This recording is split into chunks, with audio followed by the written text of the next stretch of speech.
अस्सलाम वालेकुम। आज हम आए हुए थे गुजरांवाला और इधर ब्लू स्टोन पे ब्रांड की ओपनिंग थी। उधर आए हुए हैं हाजी साहब भी और ये एक बड़ी मशहूर शख्सियत जिनका तारुफ है पीके रणवड़ी जी। पीके रणवड़ी, हाँ जी, जरा आप जरा खुलासा करेंगे इस बात नहीं का। ਆਪਾਂ ਜੀ ਪਤਾ ਕੀ ਗੱਲ ਰਾਤੀ ਨਾ 3 ਦਿਨ ਹੋ ਗਏ ਬੁਖਾਰ ਹੀ ਨਹੀਂ ਸੀ ਉਤਰ ਰਿਹਾ ਤੇ ਫਿਰ ਮੈਂ ਨਾ ਇੱਕ ਗਲਾਸ ਨੀਮ ਗਰਮ ਪਾਣੀ ਲੈ ਕੇ ਬੇਗਮ ਦੇ ਦੋਵੇਂ ਪੈਰ ਧੋਤੇ ਨੇ ਤੇ ਵਿੱਚ 2 ਚਮਚੀਆਂ ਸ਼ਹਿਦ ਸੁੱਟ ਕੇ ਨਾ ਪੀਤਾ ਤੇ ਬੁਖਾਰ ਗਾਇਬ ਹੋ ਗਿਆ। ਜਿਹੜੇ ਬੰਦੇ ਵਿਆਹ ਤੋਂ ਪਹਿਲਾਂ ਕਹਿੰਦੇ ਹਨ ਨਾ ਅਸੀਂ ਲੱਤ ਪਾ ਦੇਾਂਗੇ ਲਾਸ਼ਾਂ ਵਿਛਾ ਦੇਾਂਗੇ ਫਿਰ ਮਹੀਨਾ ਕੋ ਲੰਘਦਾ ਮੇਰੇ ਹਾਲ ਘਰ ਬੇਗਮ ਦੇ ਬੈੱਡ ਦੀਆਂ ਚਾਦਰਾਂ ਵਿਛਾਉਂਦੇ।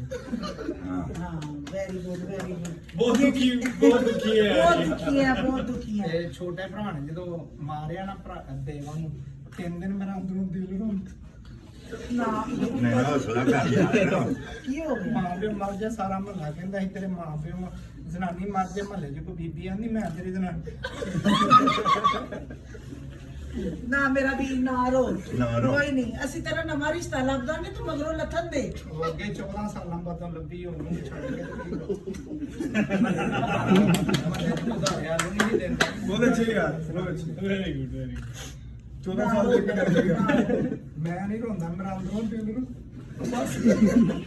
अच्छा, ये जो काम हो रहा है ये हो रहा है blue stone Gujranwala satellite town और इन फ्रंट ऑफ निशाद। तो आप लोग यहाँ पर आए, इस तरह के बहुत सारे चेहरे आपको मिलेंगे और बहुत कुछ देखने को मिलेगा। थैंक यू फॉर और वॉचिंग। बड़ी अच्छी सस्ती शॉपिंग भी मिलेगी। आपको डबल से भी कम रेट ਤੇ में ਤੁਹਾਡੀ मिलेगा। ਮਿਹਰਬਾਨੀ ਜਿੰਨੇ ਵੀ ਰਨ ਮਰੀਦ ਨੇ ਨਾ ਜ਼ਰੂਰ ਇੱਕ ਵਾਰੀ ਚੱਕਰ ਮਾਰੋ। ओए ये ना ना ਸਾਰੇ ਘਰੋਂ ਘਰੀ ਹੁੰਦੇ ਨੇ ਐਸਾ ਮੰਨਦਾ ਕੋਈ अच्छा। ਨਹੀਂ। ਇਹ ਕੁਝ ਹੋਤਾ ਹੀ ਹੈ। ये रोज़ नहीं पाना। ਨਹੀਂ ਹੁਣ ਸ਼ਾਇਦ ਸਰਦੀਆਂ ਆ ਗਈਆਂ।